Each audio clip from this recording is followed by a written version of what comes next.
Welcome to the World War I History Podcast, produced by the MacArthur Memorial, a museum and research center dedicated to preserving and presenting the history of General Douglas MacArthur, which includes the story of World War I and that of the millions of men and women who served in that war. On October 13, 2012, Dr. Lisa Budreau spoke at the opening of the new MacArthur Memorial Visitor Center, which also featured the opening of a brand new World War I exhibit at the memorial entitled Under the Rainbow, the 42nd Rainbow Division in the Great War. Dr. Budreau is the author of Bodies of War, World War I and the Politics of Commemoration in America, 1919 to 1933. We hope you enjoy her presentation. It really is an honor to be here on this very special weekend, and also to be back in Norfolk, because it's been probably 10 years since I was last here. And I especially like standing out by the sea, because for me, I just love the water. And like Dorothy, it's a reminder that I'm not in Kansas anymore, or Missouri for that matter. But I'd like to invite everyone now to sit back, because I'm going to tell you a story. Everybody likes a story.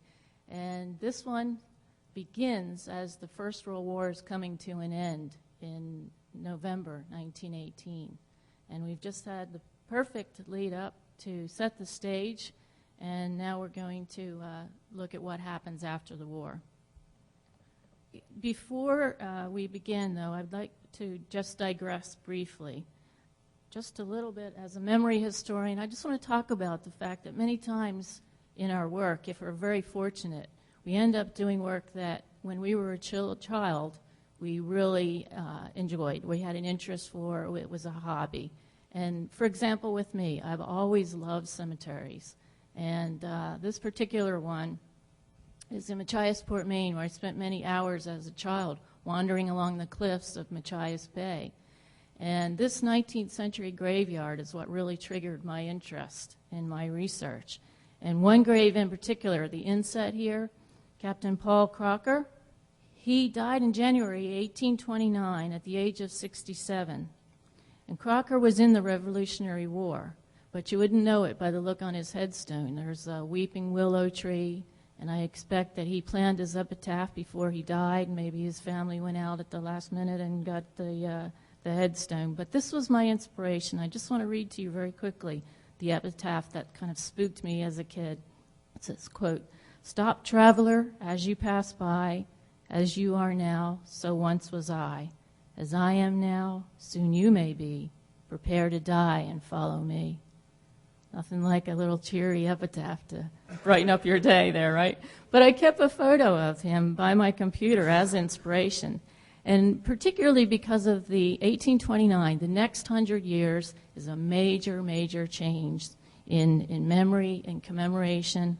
And basically, here's the result. This is Bodies of War. It was my dissertation at Oxford, and it was revised over a course of a couple years. It took me 10 years total.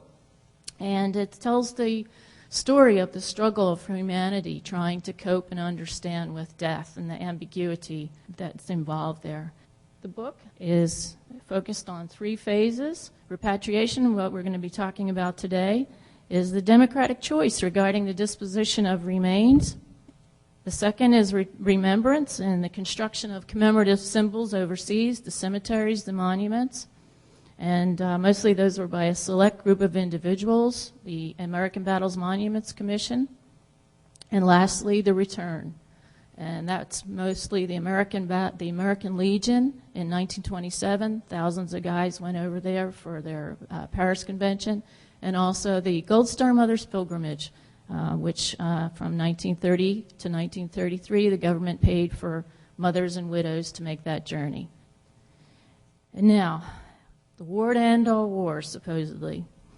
And although the guns were silenced in November, the months following the signing of the armistice in 1919 brought an increased awareness of the death and destruction and the extent of that death caused by the First World War. The devastation was most apparent across the Western Front, in Belgium and northern France. And while politicians debated the reparations and the future League of Nations, armies buried their dead and they counted the cost of victory or defeat. the painful process of Reconstruction had begun. For the United States, the losses were substantially less than those of our allies. For example, by 1919, the British had 722,785 dead, compared to U.S. figures that were well under 100,000, and most of those included flu victims. If you look here, these figures that I show here were taken from the Department of Defense website in 2009. And again, keep in mind that these figures don't hardly compare at all with the 600,000 or more that were lost in the Civil War. Now this is the way pretty much that the front looked after 1918 at the end of the war. The American Graves Registration Service, or known as the GRS, was largely responsible for the formidable work of identifying, exhuming, and registering all the burials that were left in more than 2,400 sites across Europe where American dead were buried. If you think about the fact that approximately 70,000 burials were in France alone, and 15,000 were in isolated graves.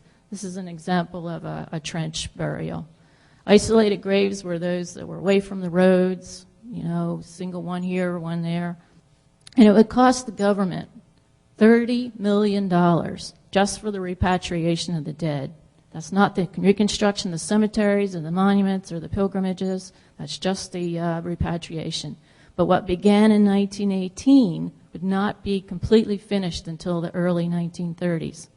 Within a few years after the last monument was dedicated in 1937, enemy artillery shells would be hitting those monuments. They would destroy the 3rd Division monument at Château-Thierry, the 28th Division bridge at Fimes, and the Navy Memorial at Brest, and they would actually damage the Montsec Memorial as well. Secretary of War Baker here and General of the AEF, General John J. Pershing. Now, no nation was ready for the devastation of the First World War, but in the aftermath of slaughter, each remained accountable for its own dead. The U.S. was unprepared for a war of such magnitude and distance, despite the brevity of our time overseas and the benefits that might have been gained from previous wars. Now, due to the scarcity of shipping space and transports going across the Atlantic, General John J. Pershing decided that it would be, quote, impracticable to use valuable shipping space for coffins and funeral supplies and burial equipment. So all Americans who died overseas would remain interred there until after the cessation of hostilities. Basically, that was the extent of the government's pre-war planning, which is quite surprising. Now, in September 1918, just as Pershing is amassing about 500,000 inexperienced doughboys at the Seminole front salient, Secretary of War Newton Baker makes a pledge. This is September 1918, and he pledges to the nation that the government will ensure a home burial to all who died abroad. Now, his promise is made in lieu of any clear policy concerning the deceased. And it's announced in newspapers so all the public know about it. But it's going to place the government in a very awkward position after peace is declared. Baker's a lawyer by profession. He's a pacifist. And he's former mayor of Cleveland. And Wilson appointed him in 1916 to be Secretary of War. Now, his promise sounded simple, but it's triggered a massive, highly controversial repatriation of the war dead from the battlefields, Europe to the U.S. between 1919 and 1922. And no nation had ever attempted such a task before. We were the first to ever try it. And we were the only nation to repatriate our dead after the war, except for the French, who were pretty much already there. Now, impatient pleas began arriving at the War Department within days of the ceasefire, with families and friends clamoring for the return of their war dead.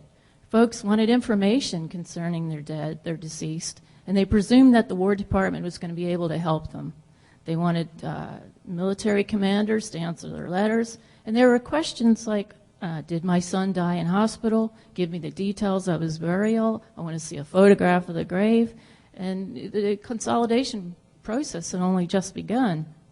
But the War Department's promise of 1918 was rooted in practices that by this time previous conflicts were already in the minds of the Americans. And concerning the retrieval of the war dead, the Mexican War, the United States was the first to establish a cemetery in Mexico City. First federally subsidized cemetery was there. You had the American frontier, because as the West was settled, we started developing cemeteries across the nation, and it was almost a claim on the land. We were across here, we died here, we were buried here, therefore it's a conquest of that land, and we're going to be buried here. So there are attitudes, too, that were changing about death across the United States and in the culture by that time. The dead were normally embalmed by 1918. You were already taking them to funeral parlors. You weren't handling and caring for the dead at home any longer. The most enduring, perhaps, image of the Civil War continued to serve as a touchstone for subsequent generations. It was really the Civil War and that national apocalypse that led to this dramatic shift in the American pattern of commemoration. When Lincoln dedicated Gettysburg in 1863, he evoked the soldier dead as an enduring symbol of an ultimate goal of the war. And efforts were made to maintain individual identity in death and to concentrate the dead and place the government as the entity in charge for the cemeteries. And they also started a national bureau to maintain records for missing soldiers. So it really became the touchstone for our culture.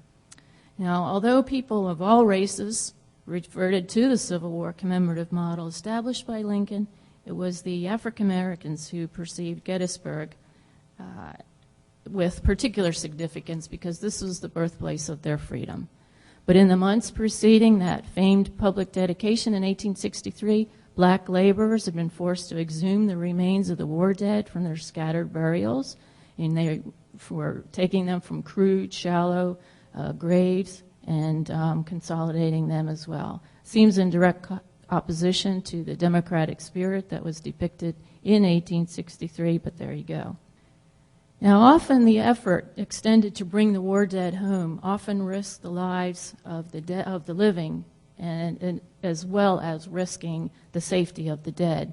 And that was the case after the Spanish-American War, when President McKinley sent 2 expeditions out to Hawaii, to Guam, to the islands, to the Philippines, to bring back the dead. It was right before the election of 1900, and presidential election 1900, so it was a useful political tool for him. Now, these expeditions were led by David H. Rhodes. He was the superintendent of the U.S. Burial and Disinterment Corps, and he was contracted by the government to take a team over there and to search for the dead. And he detailed this report and his experiences in a report, and it's amazing. The monsoons and carrying coffins through jungles and dealing with Filipino insurgents, cases of missing identification, incorrect burials, missing graves. And he shared all these details with the Army, but the details never got presented to the public. Now, this was his counterpart in the Army. This is Lieutenant Colonel Charles Pierce. When an Army morgue was established in Manila, Chaplain Charles Pierce was chosen as the officer in charge of the service, and he and Rhodes were required to work together. And according to reports, they didn't get along very well. There was a lot of animosity between the two men, and the rivalry actually threatened operations, and they were actually discontinued. And in the future, the War Department policy forbade any similar civilian military division of authority in an active theater of command. That tells you how badly they got on. But despite their animosity, there were 2 basic tenets that were enacted from their mission together. And the first was an ID disc of aluminum that every field kit needed to contain in the future, and the other one was a central agency for burial information. Chaplain Pierce was called to active duty from retirement as soon as the First World War started. Now, given the lack of policy, consolidation of the dead began late 1918, but without any clear deadlines. And once again, more than 6,000 African Americans were detailed to the GRS to perform the gruesome work. And it involved opening thousands of graves and removing bodies from a distance, sometimes maybe a few yards, to 3 miles or more. It was a repugnant task, as you can imagine. And it was said that except in the chalky soil immediately north of the Somme, a few months after burial were sufficient to reduce the body to a skeleton.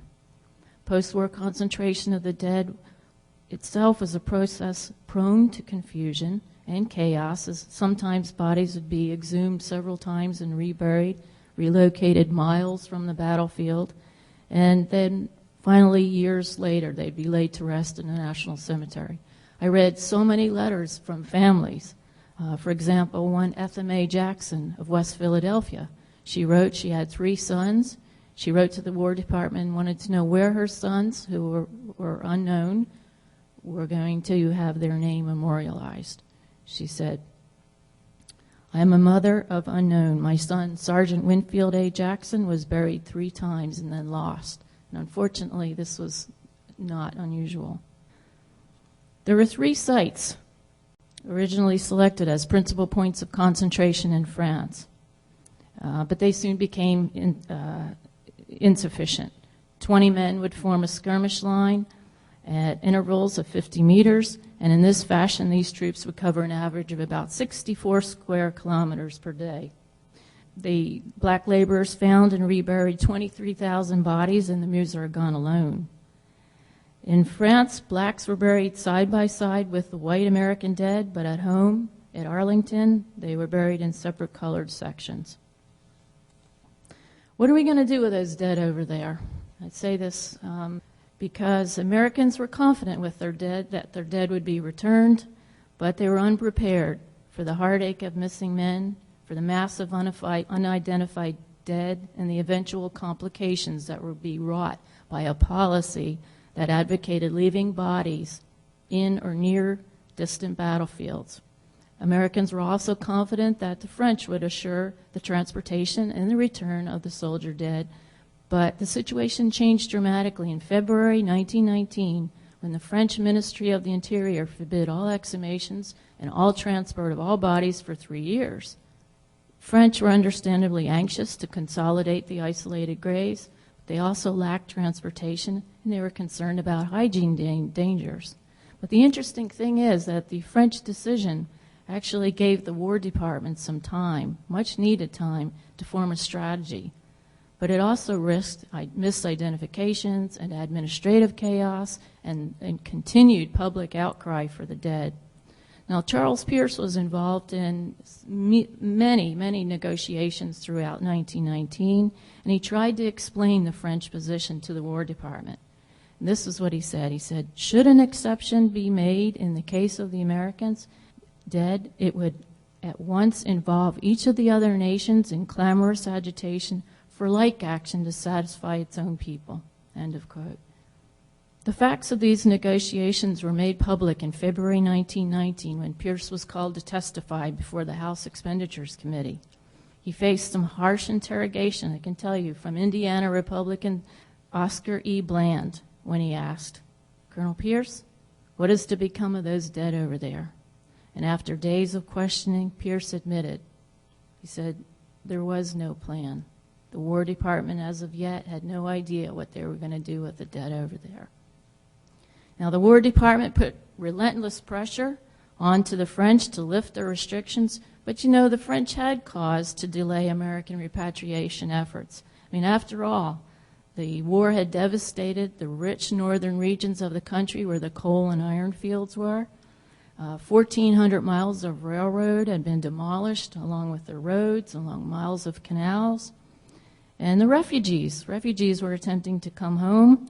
And, of course, they were indebted to the United States between $3 and $4 billion. Now, ultimately, after all the negotiations, months and months of negotiations, they would offer U.S. land for national cemeteries. They also agreed to allow the United States to transport only those bodies whose return was demanded by the next of kin, excluding the unknown, and they allowed them to begin work in September 1920. Transportation problems were solved when the United States agreed to pay France for rental charges to use the railroads.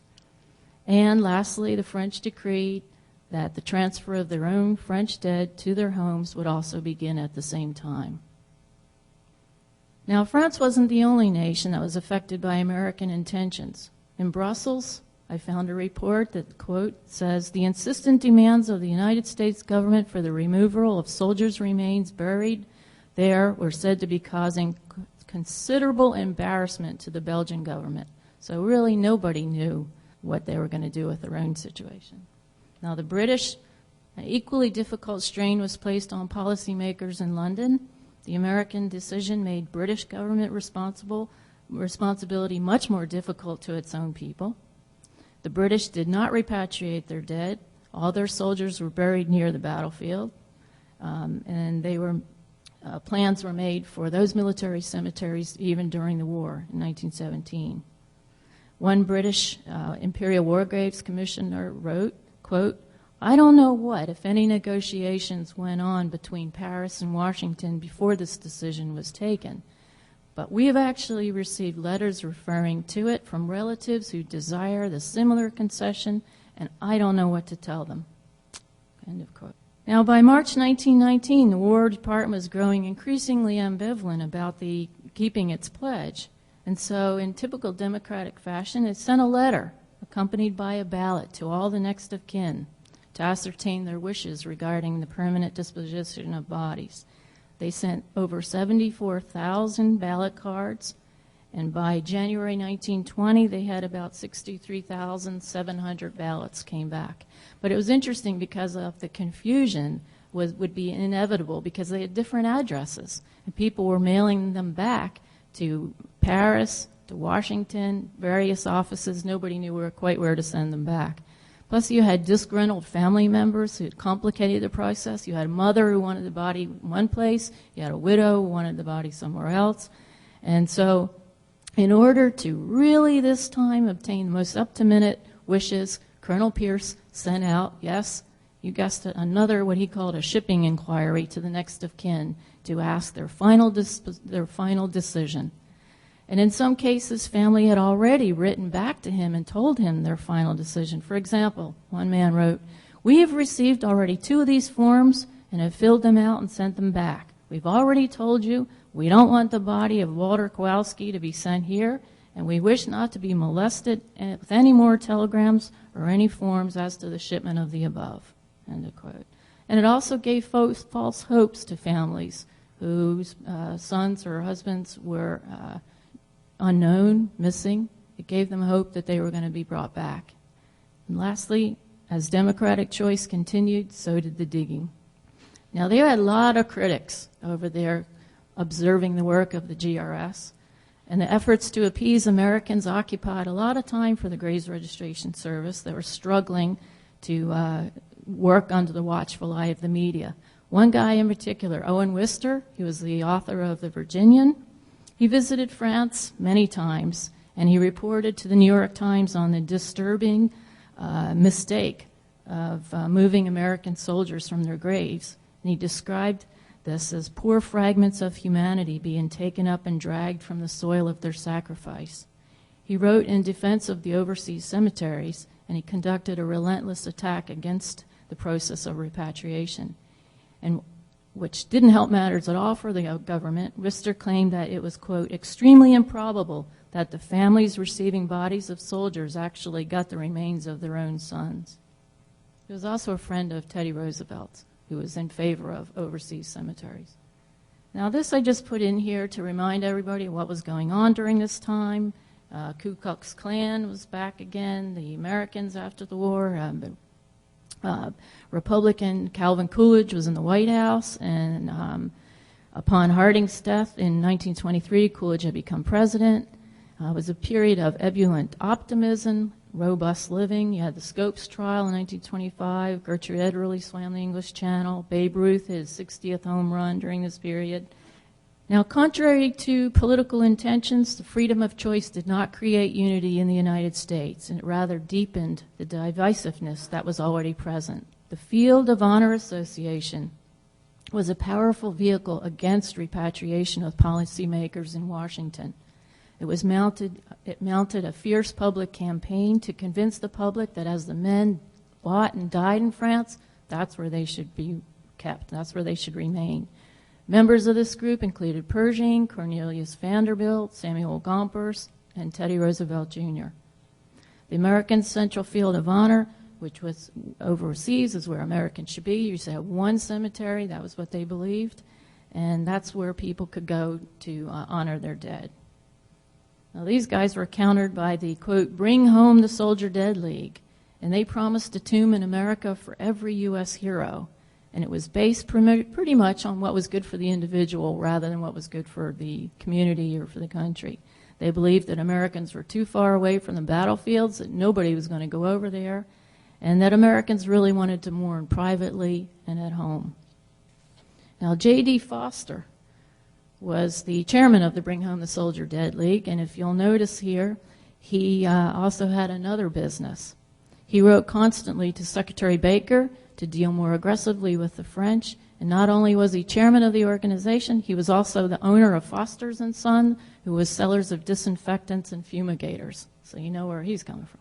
He and his wife were intending to visit France in April 1920, and prior to sailing over there, he made a little arrangement with Colonel Pierce to provide letters of introduction for him, and so that when he got to France, he would already have an in with the graves registration folks over there, ingratiating his favor. In return, Pierce received Foster's reassurance that he would petition some of his friends in Congress to support pending legislation in favor of Pierce's keeping his rank, newly appointed rank of colonel, upon retirement. This is Flaville in the Meuse-Argonne. Field Marshal Douglas Haig, who was the commander of the British forces, wrote, I quote, "Shell craters full of water, mud, and tangled belts of barbed wire render it difficult to find graves which we know exist. The ground has to be carefully searched to discover others which have not been registered." End of quote. During the fighting, orders strictly prohibited burials in remote, inaccessible places or sites of unsuitable drainage. But unfortunately, due to the circumstances of war, any location might be used.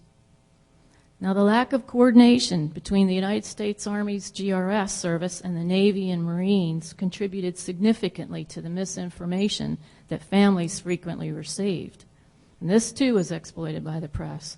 In England and Scotland, the U.S. Navy and the Marines, they disinterred their own dead, entirely independent of the Army. But in France, the GRS exhumed the deceased members of Navy and Marines, and they charged the other services, the other branches, for that work. Now, communication broke down in Washington when the Marine Corps began handling its own dead without waiting for the GRS. So the Navy began concentrating its dead at Brest, France, believing it was more cost-effective that way to take one cemetery at a time back. Well, the result was that when the GRS sent inquiries back to the United States to the relatives, they would ask their decision regarding their disposition of their dead, and lo and behold, they already had their dead back there. They already were with the families. So that didn't make the GRS look too good. Newspapers were quick to highlight this. And in the summer of 1921, they ran a really scathing story about the GRS when a New Jersey father returned home unexpectedly and found the coffin of his son on his front porch. The neighbors reported that 4 soldiers just backed up the truck to the curb, and they just carried the coffin to the porch, and then they were off. So things like that were not unusual. Now we begin the journey home. As you can imagine, the transportation of bodies from France, from overseas to the United States was a logistical nightmare. They needed lots and lots of trucks and canal boats and railway cars. Coffins had to be procured, and more labor was constantly required. And Americans kept changing their minds. 13,000 people changed their mind by mid-1921, some in favor of keeping them overseas, others for bringing them back. They would be in the midst of exhuming a body, and they would receive a telegram, or they'd be placing the body aboard the ship for its journey back to the United States, and all of a sudden they get this telegram, say, take it off. So, yeah, they had a lot to deal with. Now, this was the outcome. 6 cemeteries in France, 1 in Brookwood Cemetery in England, and 1 in Wareham, Belgium. Now, this map shows the multi-ethnic fighting force that contributed enormously to the military during the war, But unfortunately, it complicated an already difficult task for the Graves Registration Service afterwards, because many of the next of kin who are living in foreign countries requested their loved ones to be brought back home for native burial in their homeland. So in January 1920, believe it or not, the War Department decided to deliver, upon request, the bodies of American servicemen buried overseas to their homes. And this required, as you can imagine, some elaborate negotiations with foreign governments.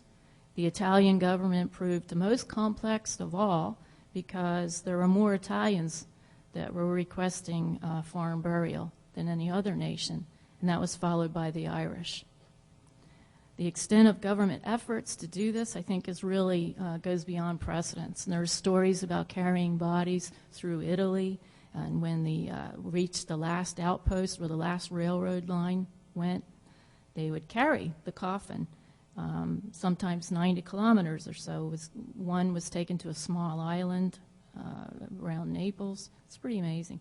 But the JRS claims that 454 bodies were taken overseas for foreign burial by 1922. Not everybody got their bodies back, though. So there would be no bodies left in Germany, Luxembourg, and of course none left in Russia. By the mid-1920s, the Graves Registration Service had shipped 45,588 bodies to the United States at a cost of $30 million, or that's about $658 per body, far in excess of the 1920 estimate. They thought it was going to cost them $160 per body. If the body was left overseas, the cost was reduced by 50%. 764 were ultimately shipped in various places throughout Europe. All the unknown remains were left overseas, except, of course, as we know, the one that was chosen for the tomb at Arlington. Colonel Charles Pierce would die of pneumonia in Tours, France, in May 1921, and he died without seeing the last American dead returned home. His body was taken to Arlington for burial, and he requested that no funeral establishment be involved with his burial at all. So I think he'd seen enough. Now, ideally, I'll just leave this with you in summary, that commemoration is really meant to unify communities and nations. It's meant to validate human sacrifice and to stir collective memory. But unfortunately, the reality of national remembrance sometimes is often something quite different. Because of democratic choice, 60% of our dead were shipped back to the United States, and once they were shipped back, the American Battles Monuments Commission did not keep records. Those who had chosen to be buried in a national cemetery or Arlington, the records were maintained. And you can imagine in America's transient culture, when people move on, there's no record. You know, it's no wonder that First World War is often referred to as the Forgotten War, because so many families don't have a clue where their deceased were buried now, unfortunately. And so I conclude my talk with that, and also this legacy. As my colleague Jim mentioned, I was in JPAC in Hawaii for almost 2 years working on the return of the POWs and MIAs from World War II and World War I, and I think that is also a legacy that we want to remember came from this period of repatriation from the First World War. So thank you all.